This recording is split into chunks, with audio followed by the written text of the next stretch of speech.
Vamos a movernos. Esto me imagino que todos ya lo vieron, ¿sí? La idea de las Machine Learning es aprender a partir de los datos. En general, los algoritmos de Machine Learning se dividen en dos grandes familias. Los algoritmos de aprendizaje supervisado son aquellos en los cuales tenemos los labels o los targets, ¿sí? Tenemos los valores de lo que queremos predecir, y tenemos los algoritmos no supervisados donde no tenemos eso, ¿sí? Tenemos datos, pero no tenemos un valor objetivo, un target o algo así. En estas primeras clases vamos a hablar principalmente de lo que es aprendizaje supervisado, que se divide en dos grandes categorías, que son los problemas de regresión, en donde el objetivo es una variable numérica, queremos poder predecir una variable numérica en base a los datos, o un problema de clasificación, en donde el objetivo es una clase, la clase a la cual pertenecen los datos. Dentro de los problemas de clasificación tenemos clasificación binaria cuando hay dos clases. La clasificación binaria tiene la particularidad que se puede tratar como una sola clase, ¿sí? Como 0 o 1. No hace falta más que eso, o es o no es algo. ¿No? Los problemas binarios muchas veces son, ¿va a comprar o no va a comprar? ¿Hay que aprobar o no hay que aprobar? ¿Hay que mostrar una publicidad o no hay que mostrar una publicidad? ¿Es spam o no es spam? Esos son los problemas en general binarios. Los problemas también puede ser multiclase, cuando hay varias clases, ¿sí? Cuando uno dice, bueno, ¿esto qué es? ¿A qué categoría de imagen pertenece? ¿Es una pileta? ¿Es una habitación? ¿Es un baño? ¿Es el living? ¿Sí? Esos son los tipos de problemas multiclase. En muchos casos, los problemas de regresión y los problemas de clasificación un poquito se entremezclan, ¿sí? Hay algunos casos en los cuales uno podría decir, la clasificación binaria la puedo tratar como un problema de regresión entre 0 y 1, donde cuanto más cerca estoy de 1, más probable es que esté en una determinada clase. Y en otros casos también, por ejemplo, si el target es, no sé, la calificación que un usuario le va a dar a una película, podría decir que tengo 5 clases, 1, 2, 3, 4, 5, o podría decir que tengo un problema de regresión entre 1 y 5.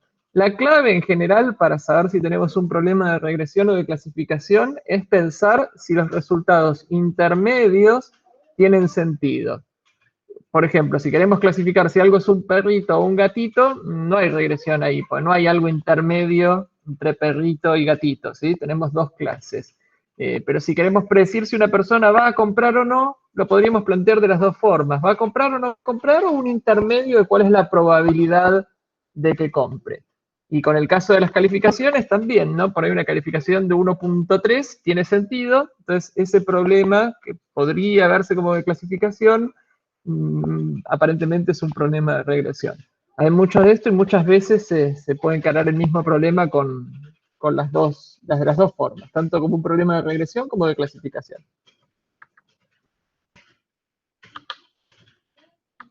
Bien. ¿Qué necesitamos para poner en práctica un algoritmo de Machine Learning de aprendizaje supervisado? Necesitamos un set de entrenamiento que tenga los labels, ¿sí? No siempre es fácil tener los labels. Muchas veces la tarea de conseguir las etiquetas, los labels, los targets, son todos sinónimos, ¿no? Etiqueta, label, target, objetivo, variable a predecir, ¿sí? Todas esas cosas son intercambiables, y les pido disculpas si al principio se mezclan un poquito los términos, pues se usan indistintamente y bueno, hay que acostumbrarse a que son la misma cosa, ¿sí? Label, target, etiqueta, variable a predecir, objetivo, es todo lo mismo. Es la columna donde tenemos las cosas que queremos predecir. Necesitamos eso, no siempre es fácil, a veces hay que poner a humanos a taguear cosas, hay que agarrar a humanos y decirle, bueno, tomá todas estas imágenes y etiquetámelas, o tomá todo este set de datos enorme y etiquetalo, tomá estos tweets y etiquetalos de acuerdo a tal criterio, ¿sí? Esto muchas veces se crowdsourcea o se terceriza de alguna forma. Es muy popular contratar servicios del tipo Mechanical Turk de Amazon, en donde uno dice, bueno, yo quiero pagar tanto por mil etiquetas, y uno de los Mechanical Turks, dice, bueno, yo hago esto, entonces de esta forma contrata un grupo de gente que haga el etiquetado y demás. hay muchas técnicas, pero es uno de los temas, ¿no? Porque es importante para los algoritmos de Machine Learning que las etiquetas tengan buena calidad. Uno de los principios más usados en Machine Learning, una de las frases que más van a escuchar es garbage in, garbage out, que quiere decir si entra basura va a salir basura, ¿no? Si las etiquetas son ruidosas, el algoritmo va a aprender cosas que no son ciertas, el modelo va a aprender cosas equivocadas y le va a costar más aprender la verdad, ¿no? Si yo le digo a un gatito y le digo esto es un perro, después voy a necesitar muchos gatitos de verdad para que el modelo se olvide de que lo que parece perro en realidad es perro y no gatito, ¿sí? Porque tengo algunos datos mal etiquetados. De todas formas, siempre hay algunos datos mal etiquetados, pero es súper importante que eso no sea así. O sea, la calidad de la etiqueta es mucho más importante que la calidad de los datos. En los datos siempre hay algo de ruido, siempre hay algunas cosas más, pero en las etiquetas es mucho más peligroso tener ruido o tener errores. Entonces, a veces uno dice, bueno, entre entrenar un algoritmo con etiquetas que vienen más o menos o emprender una tarea de etiquetado, es mucho mejor emprender una tarea de etiquetado, ¿sí? Porque va a mejorar más el algoritmo si mejoro las etiquetas que dándole 1000 vueltas a que un algoritmo pueda aprender a partir de etiquetas ruidosas. Tengan eso en cuenta, pues es algo importante en la industria, en el funcionamiento real de Machine Learning. Podríamos requerir que esté balanceado, dice ahí. Eso también es todo un tema. A veces hay que balancear los datos y a veces no. Esto da para toda una clase, el tema de balancear. ¿Qué es balancear? Balancear es decir, bueno, no sé, si tengo dos clases, 0 y 1, lo ideal es que tenga tantos ceros como unos. Y la pregunta es, ¿por qué? A ver si alguien me puede decir por qué es importante o por qué es ideal tener la misma cantidad de ceros que de unos. A ver si alguno quiere teorizar. Yo leo para que no prenda. Ahí está. Puede ser profesor para... Yo soy oyente, ¿no? Aclaro. Sí, por supuesto. Puede ser para que la muestra no esté sesgada, digamos, para que trate de ser lo más aleatoria posible. También, sí. ¿No? Eso que decís es cierto, Roberto, y es casi cierto todo lo que pusieron en el chat también, muy bien, a los que hablaron sobre este tema. El caso típico es el del spam, ¿no? Hay muy pocos mails que son spam. Entonces, supongamos que el 1% de los mails son spam. Yo podría construir un modelo de Machine Learning que devuelva false siempre, sin ni siquiera leer el mail, y eso tendría un 99% de accuracy, ¿no? Entonces, ¿qué sucede? Cuando las clases están muy desbalanceadas, el modelo puede preferir dejar de aprender a partir de los datos y simplemente predecir en base al desbalanceo. O sea, el modelo diría, che, hay tantos ceros y tan pocos unos que a mí no me conviene analizar todos estos textos para decidir cuándo es 0 o es 1. Me conviene más decir 0. Si balanceamos, el modelo no puede hacer esto. Entonces, la única forma que tiene el modelo en un set de datos balanceado de distinguir ceros de unos es a partir de los datos. Es como que lo obligamos a usar los datos y a no tomar ese sesgo que mencionaba el alumno, ese sesgo que tenemos en las etiquetas. ¿Quiere decir esto que siempre tenemos que entrenar con datos balanceados? No. Hay muchos modelos que se pueden entrenar con datos desbalanceados y funcionan bien. Entonces, todas estas decisiones son decisiones a tomar, ¿sí? De hecho, en la vida real tenemos problemas en los cuales los data scientists se debaten si hay que balancear o no, y se van a encontrar conversaciones del estilo en donde fulanito dice, no, balanceemos y estamos seguros de que esto aprende bien, y otro va a decir, no, pero si para balancear tenemos que tirar todos estos datos y yo no los quiero tirar, yo quiero entrenar con todo el dataset. Y la solución, se la podrán imaginar, es probar, ¿sí? Probar cuál es el enfoque que funciona mejor. No hay una receta mágica. Obviamente, si quieren entrenar desbalanceado, no hay que hacer nada. Si quieren entrenar balanceado, hay dos opciones. Una es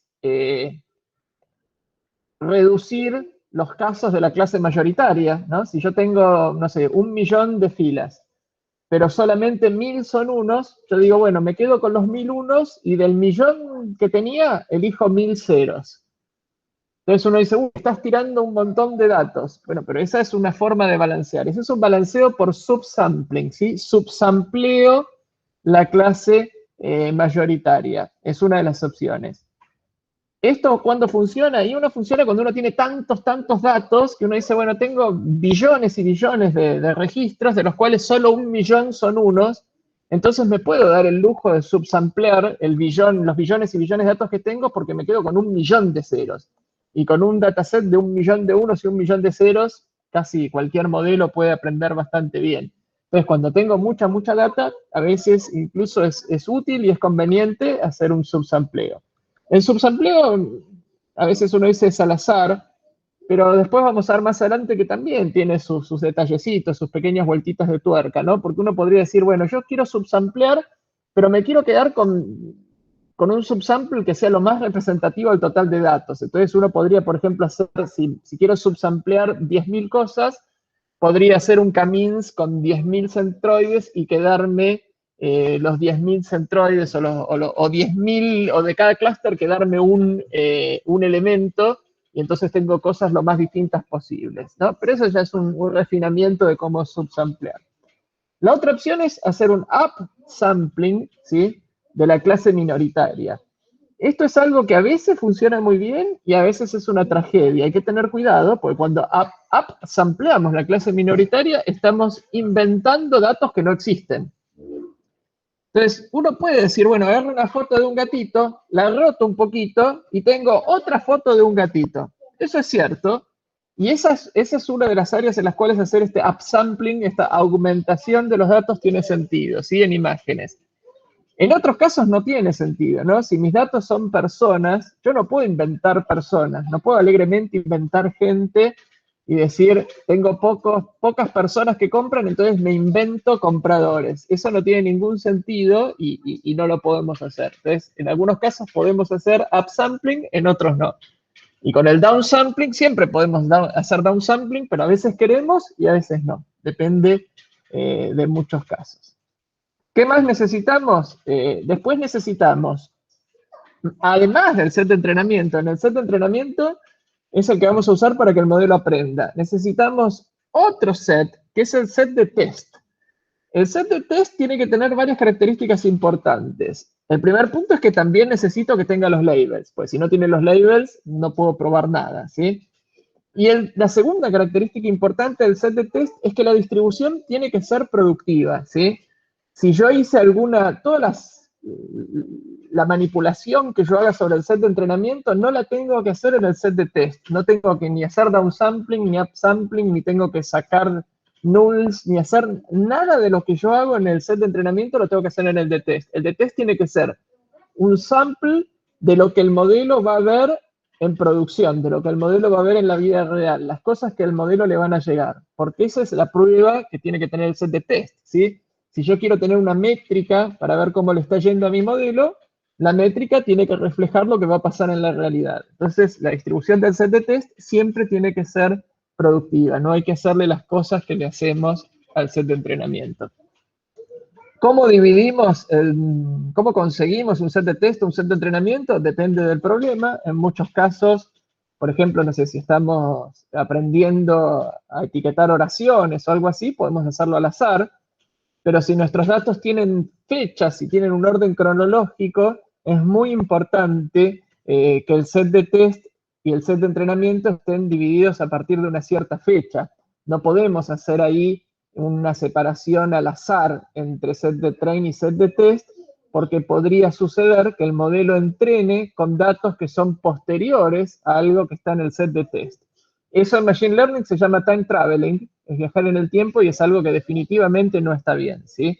Si yo voy a predecir, no sé, compras en un supermercado y quiero predecir las compras del 6 de octubre, no puedo entrenar con algo de noviembre, porque al momento de predecirlo de octubre, noviembre no existía. Entonces el modelo no puede haber aprendido con datos que vienen después de los datos que tengo que testear. En muchos casos el tiempo no importa, y entonces podemos hacer ese random, digamos, ese split aleatorio que es tan común. Hay una función de scikit-learn que hace el random split entre train y test.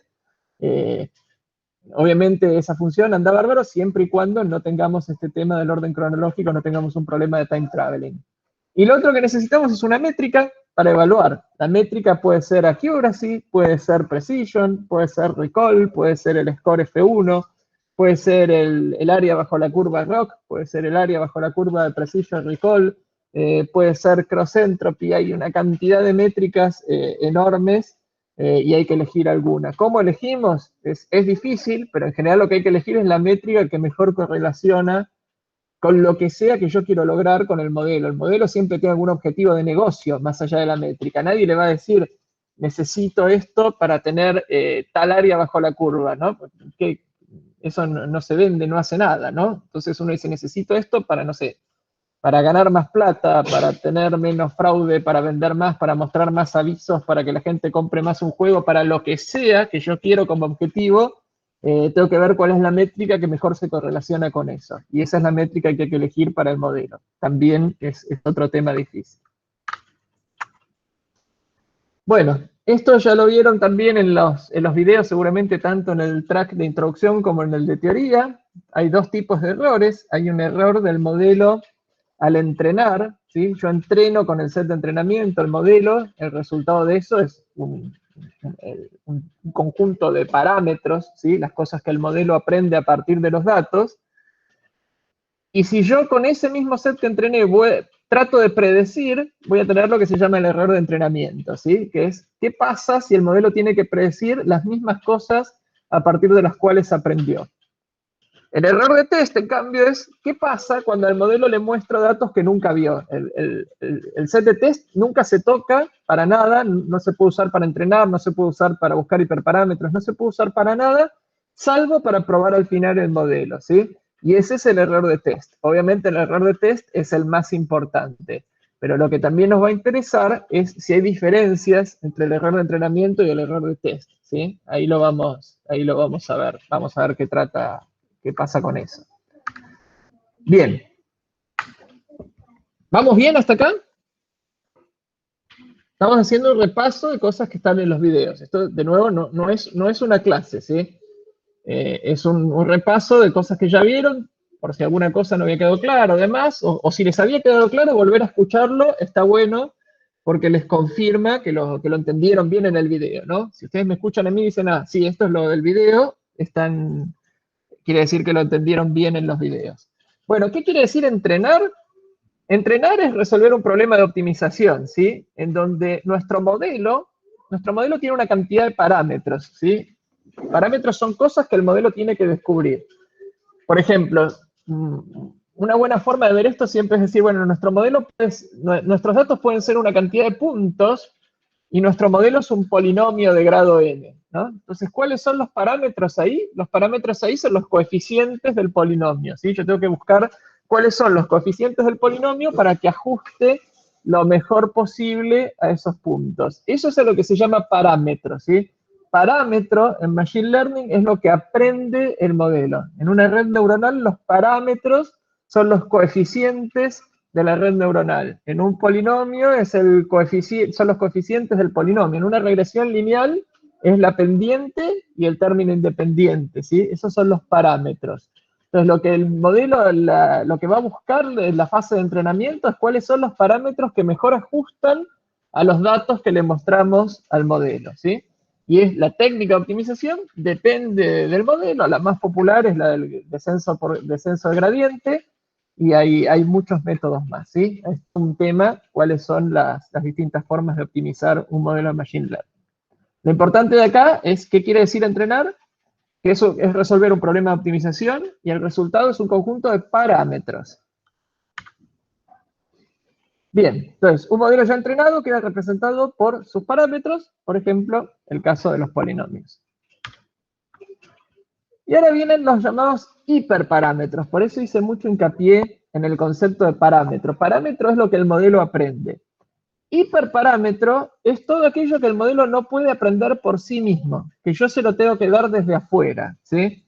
Son cosas que parametrizan el entrenamiento del modelo. Por ejemplo, en el caso de los polinomios, el grado del polinomio es algo que es un hiperparámetro. Yo le tengo que decir aprendeme el mejor polinomio de grado 6. Ese 6 es un hiperparámetro. ¿Por qué es 6 si no es 5 o es 4? Bueno, ahora vamos a tratar de explicar cómo llegar a eso. Pero el modelo no aprende el grado del polinomio, el modelo aprende los coeficientes. Y en el caso de las redes neuronales, que están muy de moda, los hiperparámetros, ¿cuáles son? Y precisamente la arquitectura de la red. ¿Cuántas capas va a tener? ¿Cuántas neuronas en cada capa? ¿Sí? La arquitectura de la red nos da los hiperparámetros. Y los parámetros son los coeficientes que el modelo aprende a partir de esa arquitectura. Entonces es muy importante la distinción entre parámetro e hiperparámetro para hablar con propiedad como buenos científicos de datos, distinguir qué es un parámetro de un hiperparámetro. Una vez que tengan esto claro, pueden mezclar las dos palabras, como hacemos todos, y decir mezclar parámetro y hiperparámetro porque no tienen ganas de decir hiperparámetro y cuando el otro sabe de qué están hablando, no hace falta aclararlo. Pero acá nosotros vamos a distinguirlo bien, porque si no se arma un lío bárbaro, ¿sí? O sea, es posible que alguien les diga, che, ¿cómo buscaste los parámetros? Y esté hablando de hiperparámetros, y el otro ya se da cuenta de que le están hablando, entonces no hace falta decir hiperparámetros. Pero que quede claro esto, porque si a todos le llamamos parámetro, es muy confuso. Bueno, ejemplos de hiperparámetros, como hablamos, los grados del polinomio. En árboles de decisión, que es el tema que vamos a ver la clase que viene, cuál es la profundidad máxima del árbol, la cantidad mínima de nodos por hoja, y hay algoritmos de gradient boosting que usan árboles que tienen un montón de hiperparámetros, ¿sí? Tienen una cantidad de hiperparámetros, tienen 20 y pico de hiperparámetros, de los cuales no son los 20 y pico críticos, pero hay 6 o 7 que sí son críticos, y que es importante encontrar adecuadamente. Ahora vamos a ver cómo. En las redes neuronales los hiperparámetros son la cantidad de capas, la cantidad de neuronas, la función de activación a usar, si hay que usar dropout o no, el método de optimización, si hay que usar el tamaño del batch, un montón de cosas hay ahí también como hiperparámetros. En KN, que era uno de los temas de esta clase, la cantidad de vecinos a evaluar y la distancia que voy a usar, cuál es la métrica con la que voy a medir distancia entre puntos, son los hiperparámetros más importantes. Ahí tenemos un ejemplo de Random Forest, la cantidad de árboles a usar, la cantidad de atributos y demás. Y en Gradient Boosting tenemos la cantidad de estimadores, el gamma, que podemos usar, que es factor de aprendizaje, la profundidad máxima, cómo subsamplear filas y columnas, etcétera, etcétera. Bueno, ¿de dónde salen los hiperparámetros? Los hiperparámetros salen de un proceso que en la jerga se conoce como tuning, como tuneo, ¿sí? Van a escuchar hablar del tuneo del modelo. Tunear el modelo es encontrar los mejores hiperparámetros. Este proceso de tuneo para algunos modelos es más crítico que para otros. ¿Qué quiere decir esto? Quiere decir que la vida no pasa por tunear el modelo. Muchas veces uno tiene un conjunto de hiperparámetros razonables y lo más importante es trabajar con los features, trabajar la parte de feature engineering del modelo y no la búsqueda de hiperparámetros. En donde sí es crítica la búsqueda de hiperparámetros es en las competencias de Machine Learning, en donde muchas veces el estilo de modelo que mejor funciona para ese problema rápidamente se puede deducir y la mayoría de la competencia es encontrar los mejores hiperparámetros, ¿sí? En las competencias se llega a tunear hasta el seed del generador de números random, simplemente porque a lo mejor me da una ventaja en el quinto, sexto decimal, y en las competencias de Machine Learning, el quinto, sexto decimal de la métrica, por ahí hay una diferencia de 400 puestos en la tabla de posiciones. En la industria, el tuneo de hiperparámetros es mucho menos importante que en una competencia de Machine Learning. Van a ver que hay mucho menos tuneo, se pierde mucho menos tiempo tuneando de lo que se pierde en una competencia de Machine Learning. ¿Cómo se hace para tunear? Nunca hagan el tuning de hiperparámetros por su cuenta, ¿sí? Usen alguna biblioteca que ya lo hace. Los métodos clásicos son el de Grid Search y el de Random Search, y el tercero es la llamada optimización bayesiana. Esto está explicado en los videos, pero haciendo un repaso muy rápido, Grid Search es una búsqueda por fuerza bruta, en donde yo digo por cada hiperparámetro cuáles son los valores que quiero probar. Por ejemplo, probame polinomios de grado 2, 3, 4, 5, 6, 7, 8, 9 y 10. Y el proceso va agarrando, si hay más de un hiperparámetro, prueba todas las combinaciones, ¿no? Si un hiperparámetro tiene 10 opciones y el otro 5, hay 50 combinaciones de hiperparámetros que hay que probar. Ese es un grid search. ¿Cuándo falla el grid search? Cuando la combinatoria se hace muy grande, ¿no? Si hay 10 valores para un hiperparámetro, 20 para el otro, 100 para el otro, 30 para el otro, 40 para el otro, de repente esto no termina. Ahí es cuando aparece el random search. En random search también le doy al algoritmo un conjunto de hiperparámetros a probar, pero lo que va a hacer es en cada iteración elegir una combinación random de esos hiperparámetros y probarla. Entonces, el random search, ¿qué hace? Prueba una cantidad fija de combinaciones de valores para los hiperparámetros. Es como que yo controlo el tiempo que va a tardar el tuneo, no controlo la calidad. En el grid search yo controlo la calidad, pues voy a probar todas las combinaciones, ¿sí? Seguro, para los valores que yo le di, va a encontrar el óptimo, pero no controlo el tiempo, ¿sí? Tarda lo que tenga que tardar. Y la tercera opción, que es la optimización bayesiana, que es la que más se usa hoy en día, es una forma un poco más inteligente de hacer esta búsqueda, que ¿cuál es? ¿En qué consiste? Lo voy a decir de una forma bastante intuitiva, ¿no? Si yo tengo un hiperparámetro que puede valer 2, 3 o 4, ¿no? Entonces pruebo con 2, pruebo con 3, pruebo con 4 y voy probando también otros hiperparámetros. Si en estas búsquedas que yo hago veo que con 3 en general me va mejor que con 2 y con 4, le doy más probabilidad a 3 que a 2 y 4 para las siguientes iteraciones. O sea, a medida que voy teniendo mejores resultados con ciertos valores, le voy dando más densidad de probabilidad a esos valores, o sea que el algoritmo aprende, digamos, y después para probar, ¿qué hace? Samplea a partir de esa distribución de probabilidades, ¿sí? Samplea de los valores posibles uno y prueba con una combinación nueva de hiperparámetros. Dentro de lo que es la optimización bayesiana hay varias bibliotecas que se pueden usar. Una se llama Bayesian Optimization y la otra que es muy popular se llama HyperOpt, ¿sí? Las dos las pueden usar para tunear si quieren, son bastante fáciles de usar y es muy recomendable que usen esas cosas, ¿sí? Acá tenemos el ejemplo de Grid Search, ¿no? Donde si tenemos 3 valores posibles para un hiperparámetro y 3 para el otro, en total hay que probar 9 casos. Siempre tengan en cuenta que cuando uno hace un grid search, por ejemplo, si yo acá probé valores 2, 3 y 4 y el óptimo me da 4, no quiere decir que el óptimo sea 4. Lo único que quiere decir es que 4 es mejor que 3 y 2, pero a lo mejor el óptimo es 17, ¿no? Y yo no lo probé. Entonces, vamos a tener que probablemente que refinar a partir de los resultados que nos da el proceso de grid search, ¿sí? Muchas veces empezamos con valores de hiperparámetros más gruesos al principio, y lo ideal es que de los valores que yo le doy al proceso de grid search, el óptimo sea alguno del medio, ¿no? Porque si es alguno de la punta, tengo que seguir probando hacia un lado o hacia el otro para ver en dónde está el óptimo. Cuando es alguno del medio, puedo ir encerrándolo, ¿no? Si el óptimo es 3 acá, bueno, en este caso no, ¿no? Pero si el óptimo fuera, no sé, 0.005 en el factor de regularización, yo sé que 1 es peor, sé que 0 es peor, pero a lo mejor 0.06 o 0.04 son mejores que 0.05. Entonces puedo hacer una nueva iteración de tuneo en donde los valores a probar son, no sé, 0.02, 0.05 y 0.075. Y ahí me fijo cuál da, ¿no? Entonces como que lo voy acotando ahí. Ahí vi la pregunta en el chat de cómo se hace. Para probar esto, no se hace con el set de test, es importante eso. El set de test no se toca para tuneo de hiperparámetros, el set de test solamente es para probar al final la métrica del modelo. Nunca hay que tunear con el set de test.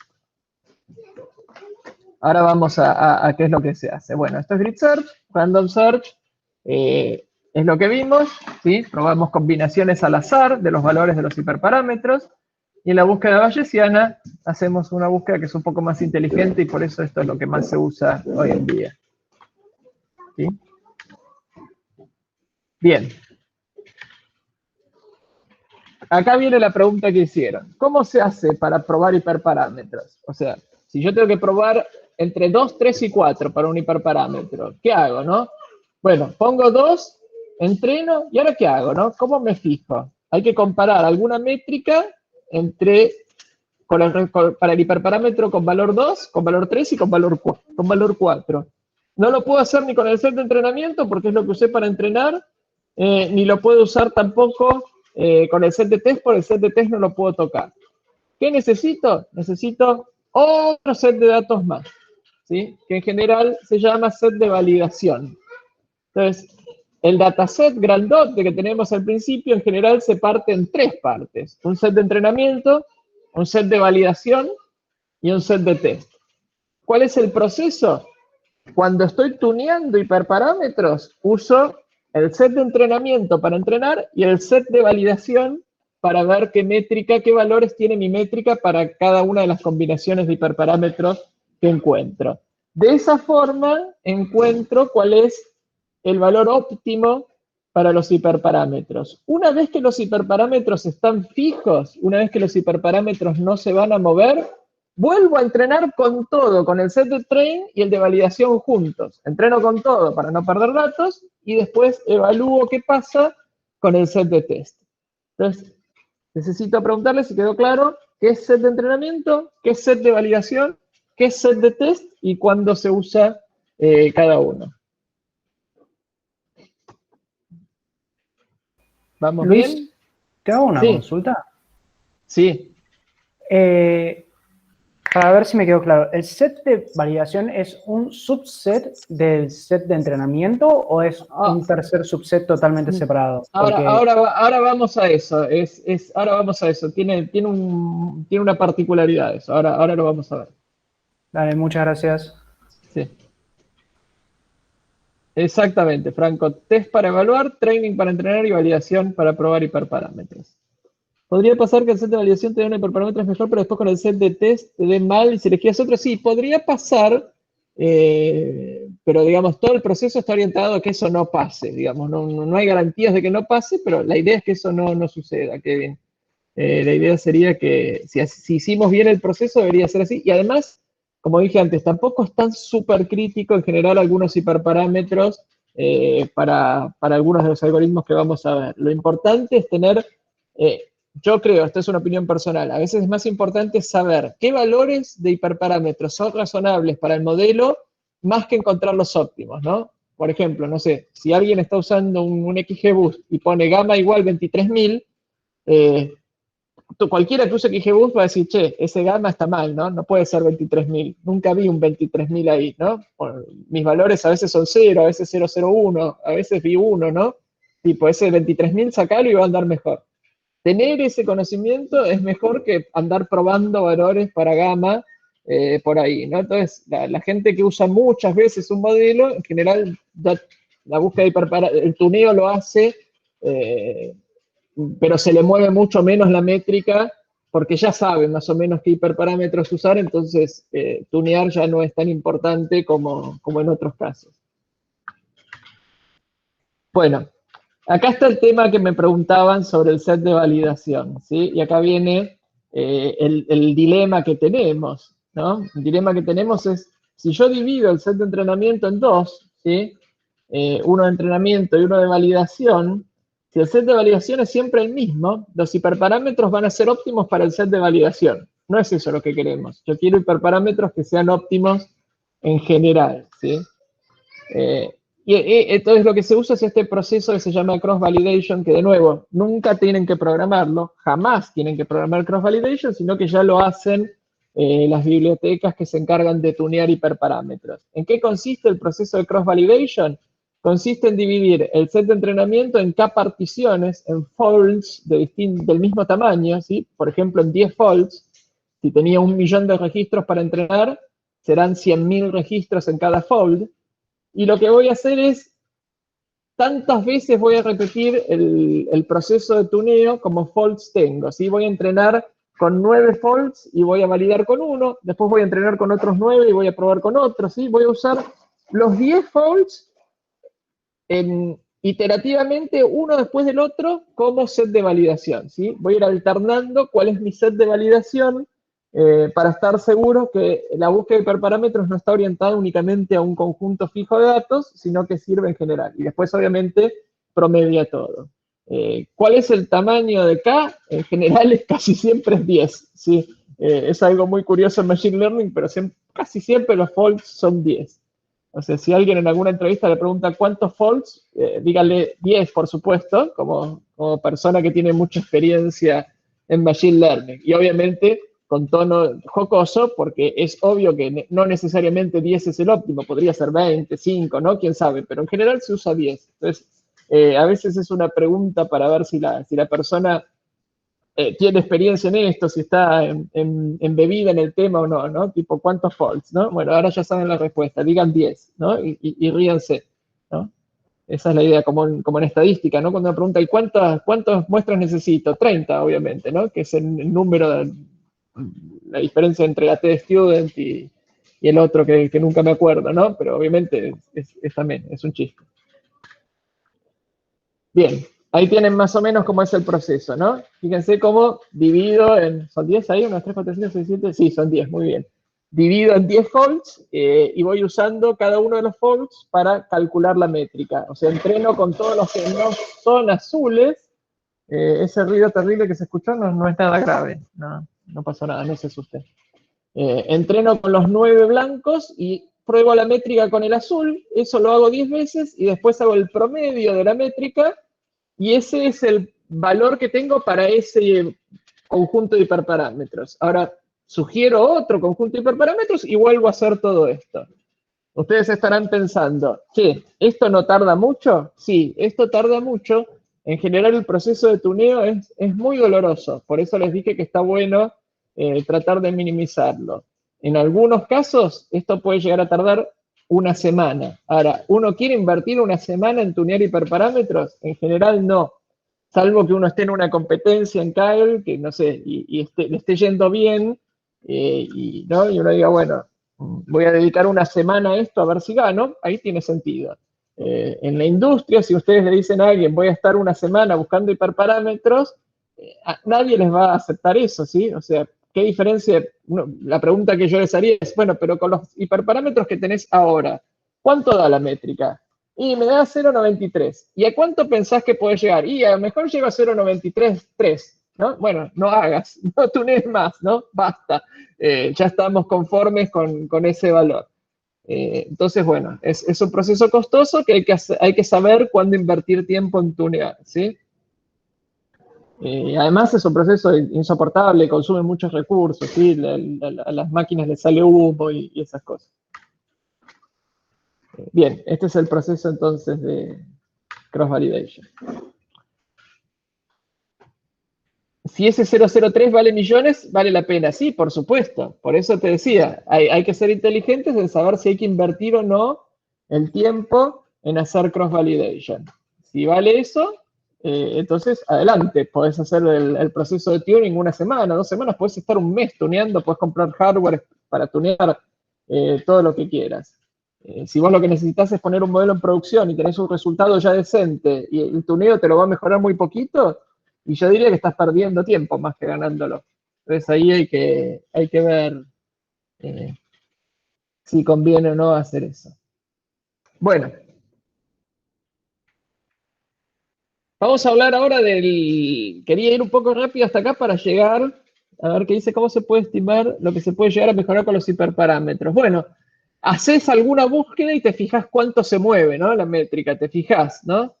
Voy probando algunas cosas y si mi métrica estaba en 0,6, saltó a 0,8, 0, uy, ahí el proceso de tuneo es importante, ¿no? Tenía hiperparámetros malísimos y se movió un montón. Si estás en 0,93 y con unos hiperparámetros vas a 0,93,1 y con otro 0,93,15 y con otro 0,92,8. Y bueno, aparentemente estás en una zona en donde mucho no se va a mover, ¿sí? Entonces eso es lo que hay que ver, hay que hacer algunas pruebitas. Bueno, acá viene la clave, ¿no? Estas son las dos cosas que hay que entender para empezar con el pie derecho en el mundo de Machine Learning. Hay que entender qué es underfitting y qué es overfitting, que son cosas de las cuales se habla un montón y son súper importantes en Machine Learning. Underfitting, la definición básica de underfitting es cuando nuestra métrica, lo que sea que estamos evaluando, tiene mal resultado con el set de entrenamiento mismo. O sea, yo le digo al modelo, aprendete estos datos, y después cuando le digo predecí con estos mismos datos con los que entrenaste, el modelo se equivoca, ¿no? Como que no puede aprender, ¿sí? No logra aprender ni del set de entrenamiento mismo, ¿sí? Entonces, ¿cómo se detecta? Hay un error alto, obviamente, subjetivo, de acuerdo a lo que nosotros decidimos, ¿no? En el set de entrenamiento. ¿Qué decimos? Decimos que el modelo ve borroso, ¿sí? El modelo no... ¿Por qué pasa esto? Y porque el modelo no es lo suficientemente complejo. ¿Qué es la complejidad del modelo? La complejidad del modelo está asociada directamente a la cantidad de parámetros que tiene. Los modelos que tienen pocos parámetros tienen poca capacidad expresiva. Yo no puedo expresar cualquier cosa con un polinomio de grado 3, ¿sí? De hecho, con un polinomio de grado 2, lo único que puedo expresar son parábolas, ¿sí? No puedo dibujar una calecita con una parábola. Entonces, esa es la capacidad expresiva. La capacidad expresiva depende prácticamente linealmente de la cantidad de parámetros que tiene el modelo, ¿sí? Entonces, esto es el caso de underfitting, cuando no tenemos un modelo lo suficientemente complejo, ¿sí? Tiene poca capacidad expresiva, tiene pocos grados de libertad. ¿Cuál es la solución al underfitting? En general, la solución al underfitting es cambiar de modelo, ¿sí? Es tipo, con este árbol de decisión, esto no va a andar, ¿sí? No me muevo, no paso 0,7, por ejemplo, ¿no? En alguna métrica, no puedo pasar de 0,7, ¿qué tengo que hacer? Y tengo que dejar de usar árbol de decisión y tengo que pasar a otra cosa, ¿sí? Tengo que pasar a un modelo más sofisticado, a un modelo más complejo. Entonces, esta es la definición y cómo se detecta y cómo se combate el underfitting. Díganme si tienen alguna pregunta sobre underfitting, no sobre overfitting, que es un poquito más complicado, pero sobre underfitting.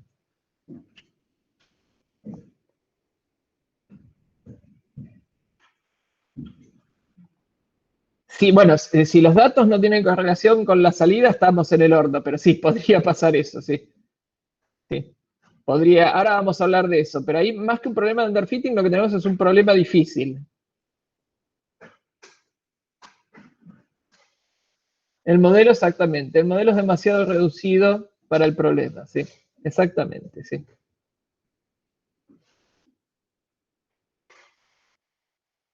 Bien, entonces, si no hay preguntas de underfitting, nos movemos al overfitting, ¿sí? El overfitting se da cuando tenemos muy buen resultado para el set de entrenamiento, pero no tan bueno para el de test. Cuando el gap, cuando la diferencia entre la métrica para el set de entrenamiento y el set de test es grande, ¿sí? Por ejemplo, no sé, me dio 0,99 en el set de entrenamiento y 0,60 en el set de test. ¿Qué pasó? Bueno, ese es un caso galopante de overfitting, ¿sí? El modelo está overfiteando. ¿Qué quiere decir que overfitea? Quiere decir que se memorizó el set de entrenamiento, pero no aprendió a generalizar a partir de los datos, ¿sí? El modelo directamente memorizó el set de entrenamiento. Entonces, si yo le doy algo que estaba en su set de entrenamiento, el modelo responde bárbaro, ¿sí? Se acuerda de esto. Ah, esto ya lo vi y era perrito. Dice, esto ya lo vi y era gatito. Entonces le va bárbaro, tiene una métrica bárbara para el set de entrenamiento, pero si le doy un perrito o un gatito nuevo, el modelo dice, che, a ver, esto no lo vi, no sé qué es. Y tiene predicciones malas para cosas que están por afuera de lo que está en el set de entrenamiento, ¿sí? El modelo tiene un problema que no sabe generalizar. El modelo alucina, ¿sí? ¿Qué quiere decir que alucina? Yo le doy datos nuevos y el modelo tira fruta. Esa es la definición, ¿no? Realmente es un problema de alucinación, ¿sí? Yo le muestro un perrito y dice que es un gatito, ¿sí? El modelo está alucinando, ¿sí? Le muestro cosas que no son spam y dice que son spam, ¿sí? Es una alucinación eso. ¿Qué le pasa al modelo? Está equivocado. ¿Qué pasa? Es demasiado expresivo el modelo. El modelo es tan complejo que se pudo memorizar el set de entrenamiento. Entonces, ¿cuáles son las soluciones? Acá hay varias soluciones posibles. En general son tres, ¿no? Puede haber alguna más. Una, que es universal, es conseguir más datos. Cuantos más datos tengo yo, menos probable es que un modelo los pueda memorizar, ¿sí? Entonces, ¿qué conclusión podemos sacar acá? Si quiero usar modelos complejos, necesito muchos datos.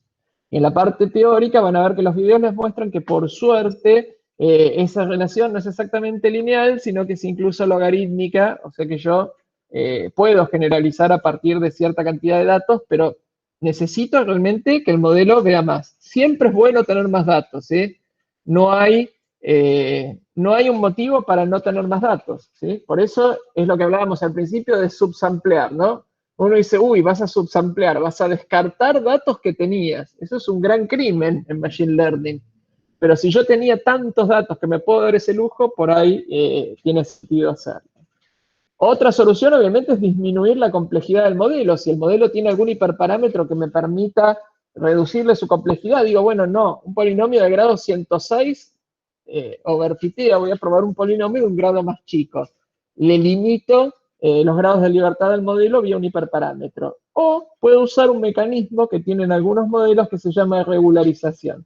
¿La regularización en qué consiste? Consiste en penalizar al modelo en base a su complejidad. Yo le digo, modelo, vos tenés 1.000.000 de parámetros posibles, pero por cada parámetro que tenga valor distinto de 0, yo te voy a penalizar 0.0003, por ejemplo. Entonces el modelo va a decir, ok, tipo, va a tratar de usar la menor cantidad de parámetros posibles para poder predecir bien. Es decir, cada vez que tenga que darle valor a uno de sus parámetros, va a tener que pagar esa penalidad. Entonces solo la va a pagar si le conviene para la tarea predictiva que va a hacer. Ese es el mecanismo de regularización, ¿sí? Es penalizar los parámetros del modelo para que trate de no usarlos, salvo que los necesite, ¿sí? Pues si yo digo, bueno, un polinomio de grado 100, el modelo va a usar los 201 coeficientes del polinomio alegremente y probablemente va a overfitear. Si ahora le digo, cada uno de tus coeficientes tenés que pagar, a lo mejor el modelo tiene la posibilidad de crear un polinomio de grado 100, pero decide dejar en cero muchos de los parámetros de ese polinomio para igual ajustar bien a los puntos y no tener que pagar ese precio, ¿sí? Ese es el concepto de regularización. En general se llama, la notación es lambda, ¿sí? Cuando ven que algún modelo tiene un hiperparámetro lambda, y eso en general es regularización. Entonces, ¿qué pasa cuando overfiteamos? En general la idea es conseguir más datos, ¿sí? Si no pueden conseguir más datos, hay que tratar de ver cómo limitar un poco al modelo o aplicar regularización. Minimizar la suma de los cuadrados. Ahí no te seguí, Martín, en eso que sería minimizar la suma de los cuadrados de error entre el set de entrenamiento y el de test. El de test no lo podés tocar en el entrenamiento. El de test simplemente lo usás para predecir. Porque si no, el modelo te va a memorizar también el set de test, ¿sí? En las competencias de Kaggle, uno puede overfitear el set de test, que es algo que en la vida real no sucede, ¿no? Porque en la vida real el set de test es lo que va a venir en producción. No tiene sentido overfitear el set de test, porque después me dan cosas nuevas y me matan. Pero en la competencia el set de test es ese, no van a venir otras cosas que yo desconozco. Entonces ahí hay algunas cosas que pueden pasar. Bien, ¿preguntas de underfitting y overfitting? ¿Cuándo se considera que podemos pensar que hay overfitting? 0,7 contra 0,85, y sí, esa diferencia en general es overfitting. En general las diferencias que, si no es muy parecida la diferencia entre la métrica en train y test, hay algún caso de overfitting, ¿sí? En algunos casos, ojo con esto, lo que voy a decir, en algunos casos es bueno que algunos modelos overfiteen un poquito, ¿sí? O sea, como diría un gran filósofo argentino, es algo que está mal, pero no tan mal. Y en otros casos está bueno que el modelo overfitee bastante, ¿no? Por ejemplo, no sé, si ustedes quieren aprender a detectar, no sé, frases que son ofensivas en una red social o en algo, ustedes podrían decir, bueno, no hay infinitas frases ofensivas. Si el modelo se las memoriza casi todas o se memoriza bastantes de estas, no está mal que overfitee, ¿sí? No está tan mal, porque a lo mejor no me detecta alguna cosa nueva, ¿sí? Que sea ofensiva, pero yo quiero que sea muy bueno para estas cosas. Entonces, en esos casos, por ahí tiene sentido overfitear. Cuando ustedes creen que no hay mucho más allá, en el mundo de afuera, no hay mucho más allá de lo que está en el set de entrenamiento. En algunos casos de procesamiento de lenguaje natural o en algunos casos de imágenes, tiene sentido overfitear un poquito.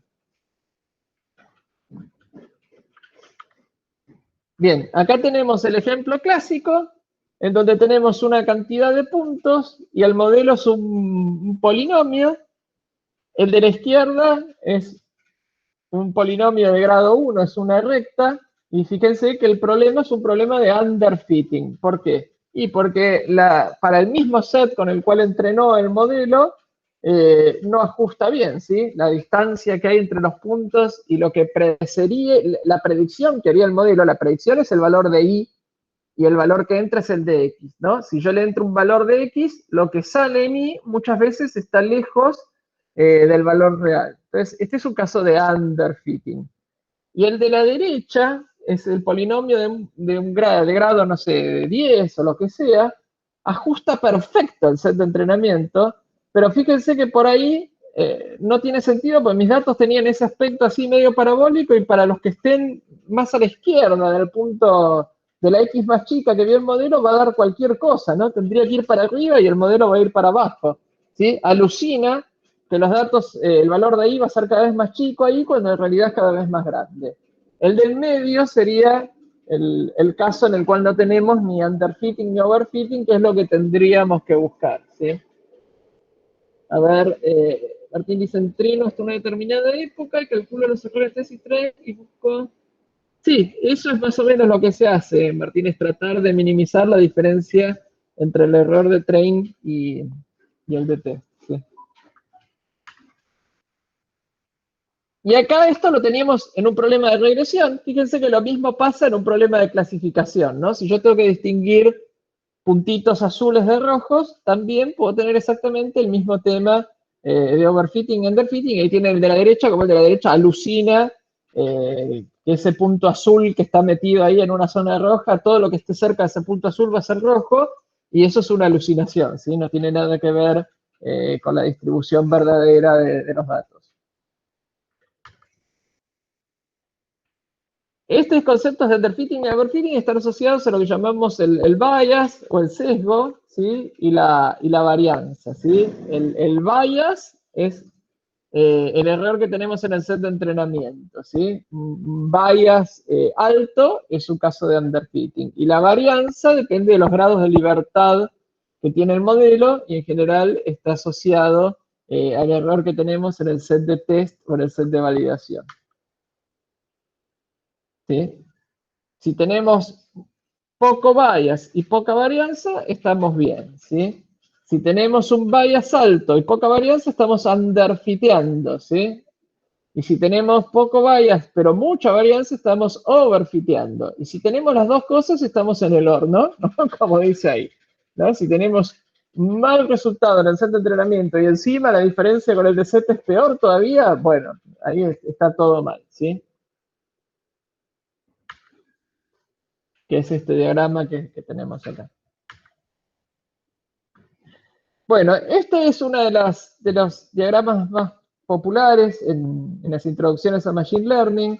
En lo que se muestra ahí es, en el eje X tenemos la complejidad del modelo, ¿no? A medida que me voy a la derecha, el modelo es cada vez más complejo, ¿sí? Le estoy dando al modelo mayor capacidad expresiva.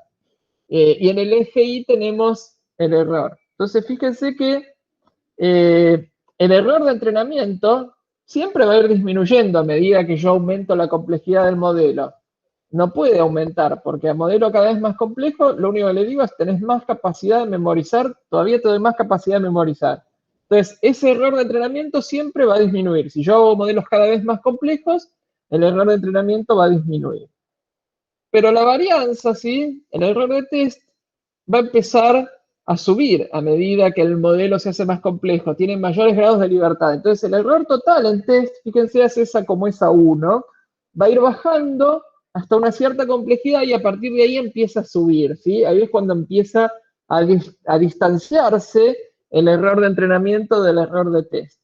Entonces, ¿cómo se hace esto? En general, lo que uno va haciendo es monitoreando en la fase de entrenamiento del modelo cuál es el error de test.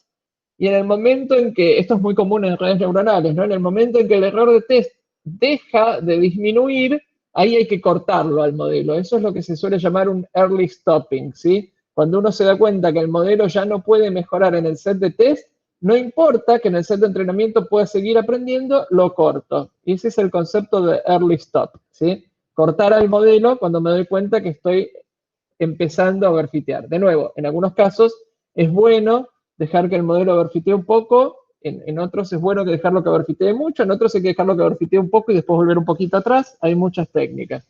Pero el concepto básico es ese, ¿sí?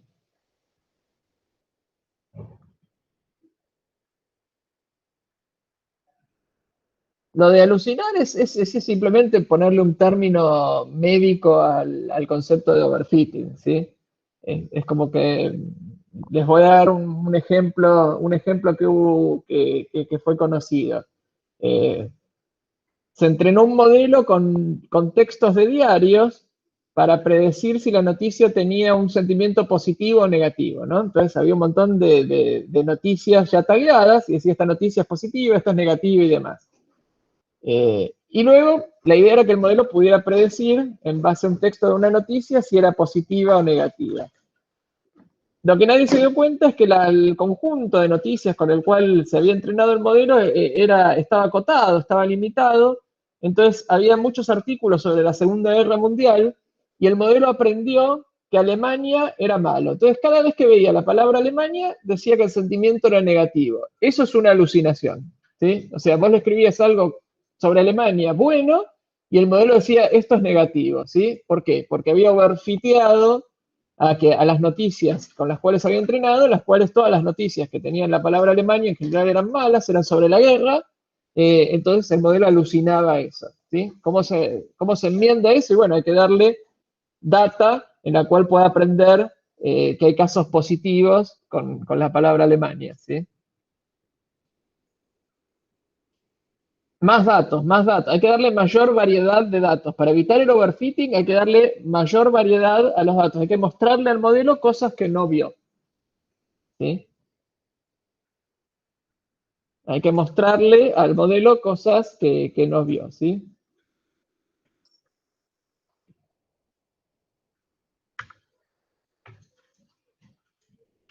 Bueno, y después tenemos este teoremita, que es un teoremita que se habla mucho en Machine Learning, que es el teorema de la NFL o el No Free Lunch. Nada que ver con la National Football League, sino que viene de No Free Lunch. Un teorema que enunció Wolpert en el año 1997, que está bueno, pero se usa muy mal este teorema. Entonces siempre lo mencionamos para que ustedes se lleven de la materia, entender el teorema del NFL y entender principalmente cómo no usarlo, ¿sí? Lo que dice el teorema es bastante genial. Dice, dos modelos de Machine Learning, ¿sí? Dos algoritmos de optimización, son equivalentes si los promediamos para todos los problemas posibles, ¿no? ¿Esto qué quiere decir? Que no hay ningún algoritmo que sea bueno para cualquier problema, ¿sí? Si es bueno para un problema, es igual de malo para otro. Eso es lo que dice este teorema. Está buenísimo, es algo que Wolpert mostró en el año 1997, pero que en la práctica la realidad es que no tiene casi ningún uso, ¿sí? Es un concepto teórico, ¿sí? Es el concepto teórico de que para todos los problemas posibles, prácticamente todos los algoritmos de Machine Learning son lo mismo, ¿sí? En la teoría. ¿Cuál es el truco acá? ¿O cómo vamos a intentar una demostración de este teorema muy, muy, muy simple? Fíjense que tenemos 4 datos, A, B, C y D. Tenemos cuál es el label, que es lo que queremos predecir, y tenemos la predicción del modelo, ¿no? Entrenamos un modelo, hacemos estas predicciones, ¿no? Este puede ser un set de test, supongamos. Y para la A el label es 0 y dice 0, acierta. Para la B es 1 y dice 1, acierta. Para la C es 0 y dice 1, no acierta. Y para la D es 0 y dice 0. O sea que tiene una accuracy de 75%. Acierta 3 de 4 casos. Si yo, fíjense ahora, si yo los labels los cambio, ¿sí? Cambio los labels, ¿sí? Le digo, agarro el set de test e invierto los labels. Como este es el set de test, las predicciones del modelo van a ser las mismas, ¿sí? Porque va a haber A y va a predecir 0, va a haber B y va a predecir 1, va a haber C y va a predecir 1 y va a haber D y va a predecir 0.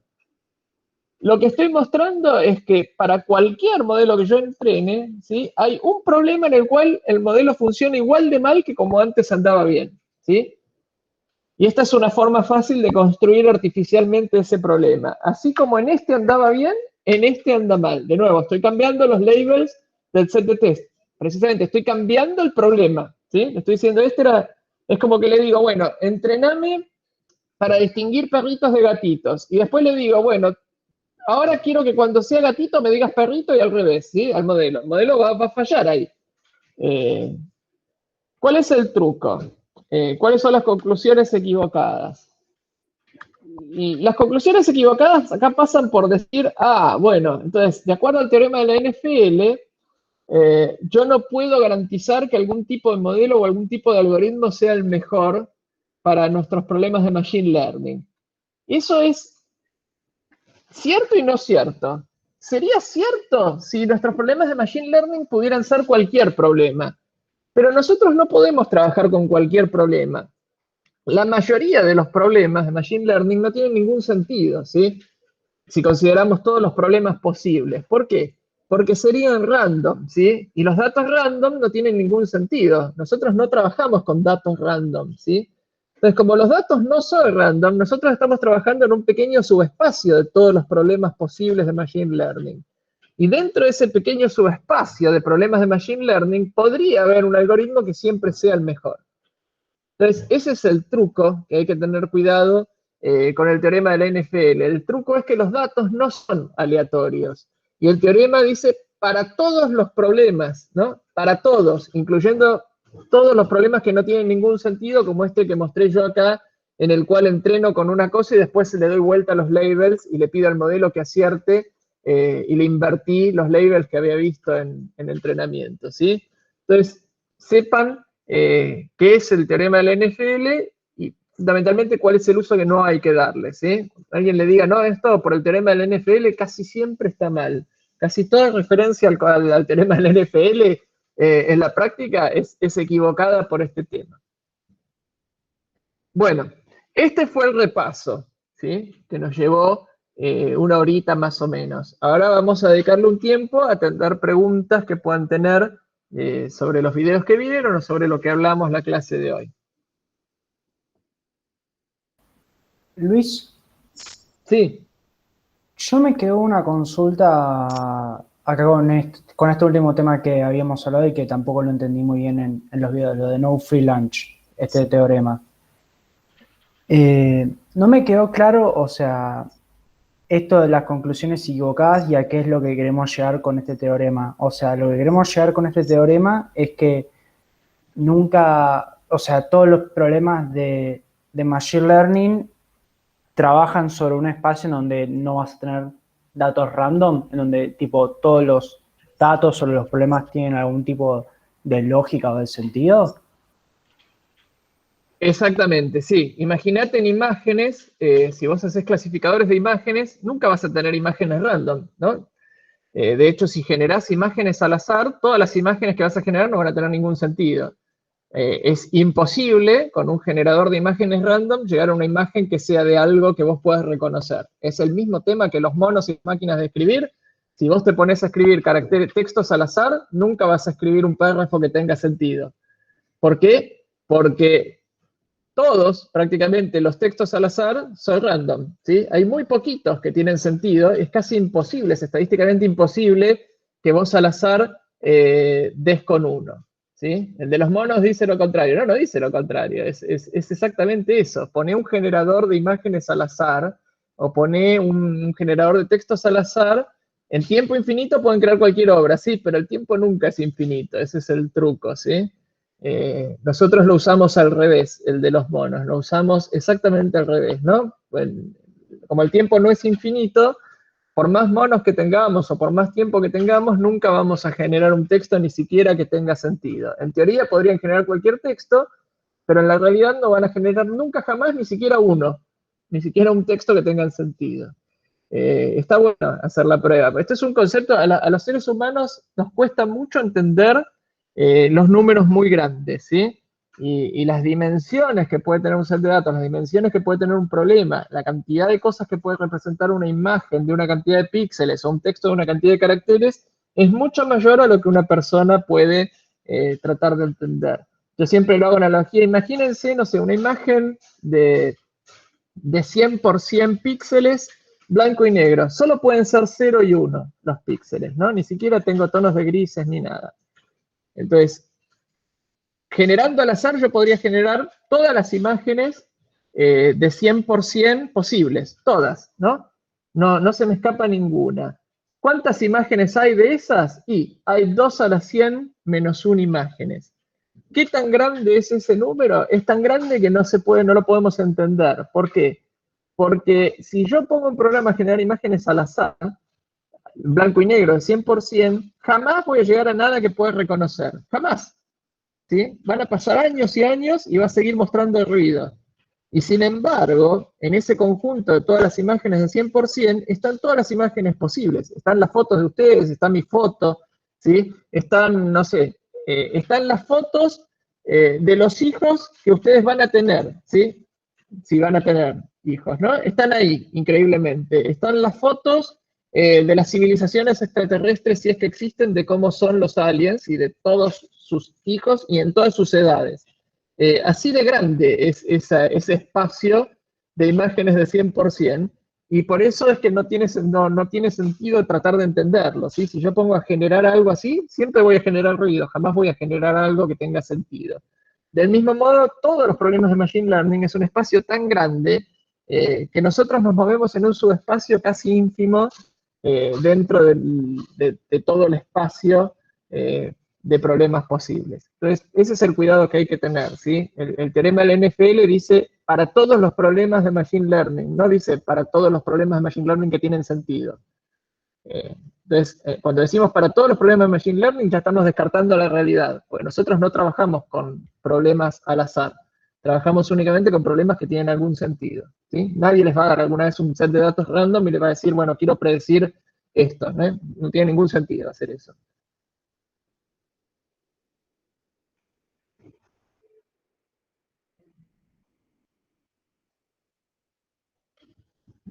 Bien, ¿qué otra pregunta puede haber? A ver.